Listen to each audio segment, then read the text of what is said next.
welcome back to my YouTube channel. Don't forget to subscribe, like, comment and share. Thank you as you do so. In this video, I am going to talk about how Kebbi State Governor distributed 24 sport utility vehicles, how Tinubu signed 3 executive orders, and how late Herbert Wigwe'S personal assistant narrates what happened.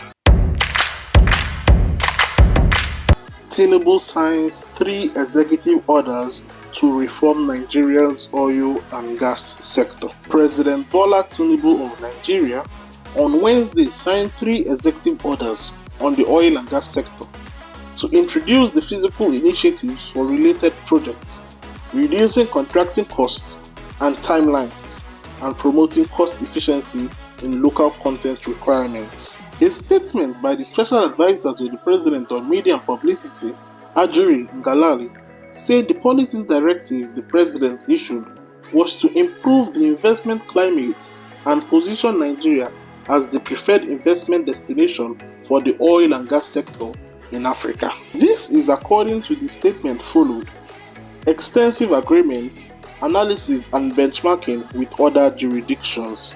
The statement partly read, the President initiated the amendment of primary legislation to introduce physical initiatives for oil and gas projects, reducing contracting costs and timelines, and promote cost efficiency in local content requirements. Recognizing the urgency to accelerate investment, the President has directed as follows. 1. Introduction of physical initiatives for non-associated gas, midstream and deepwater developments. 2. Streamlining of contracting process to compress the contracting cycle to 6 months. 3.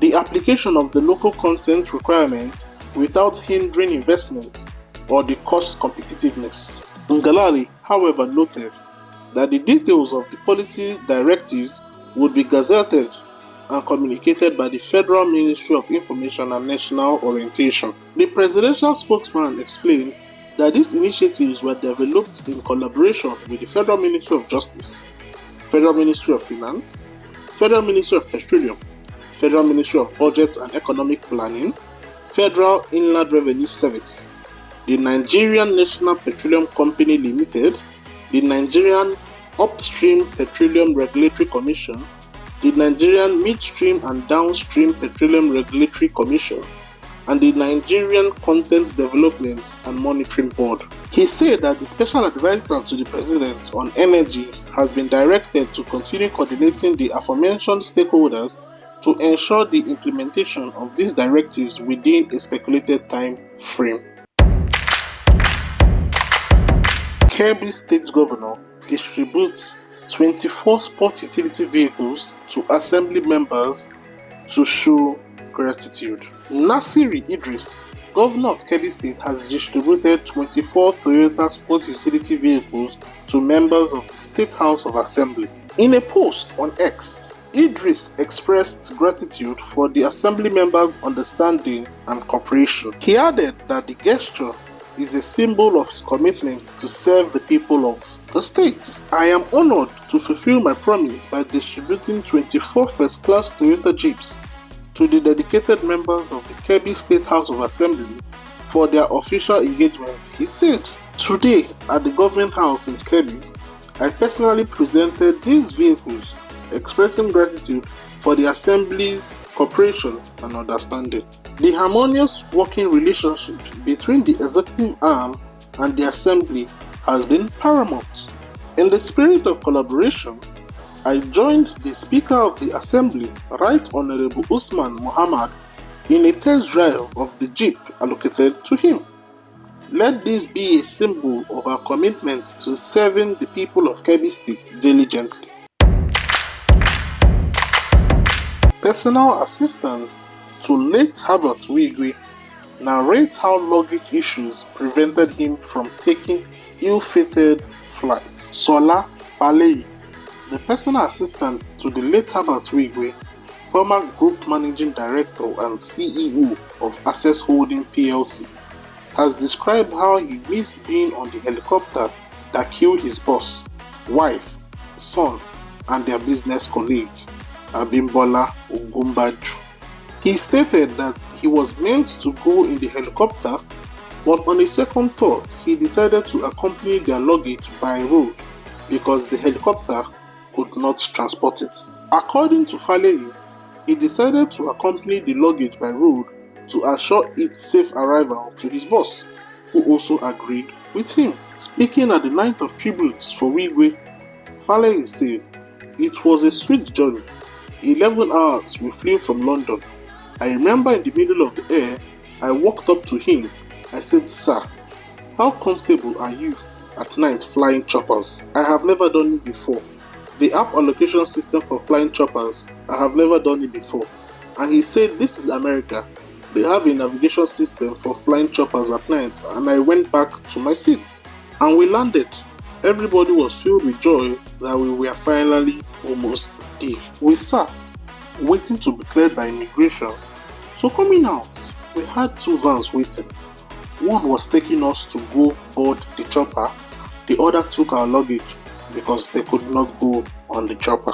Throughout my years of working with him, I have always told myself that flying that way is not a luxury for me.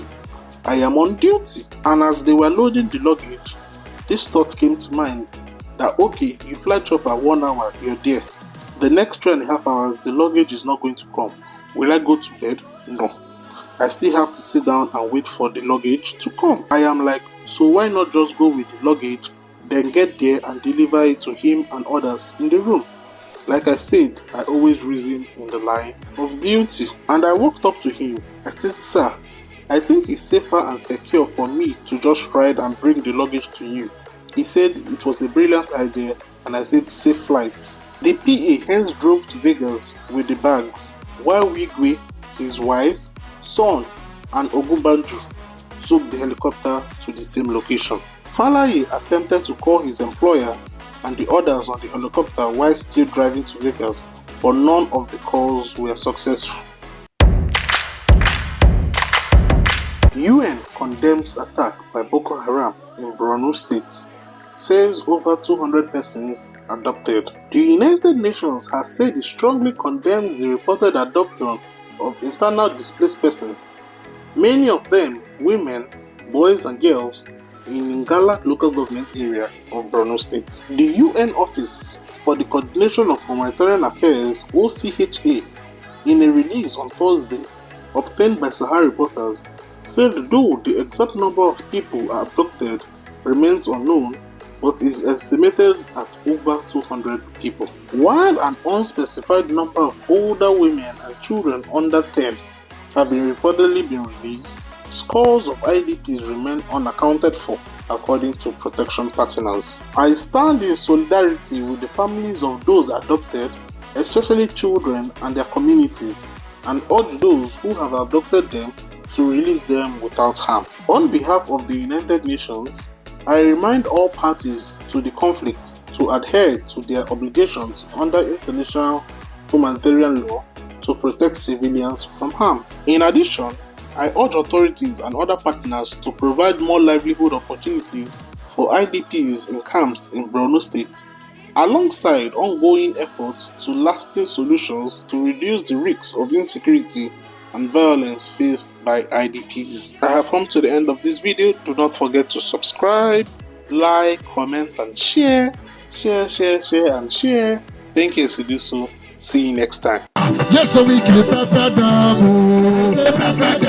Which are designers you pepper them. Pepper them.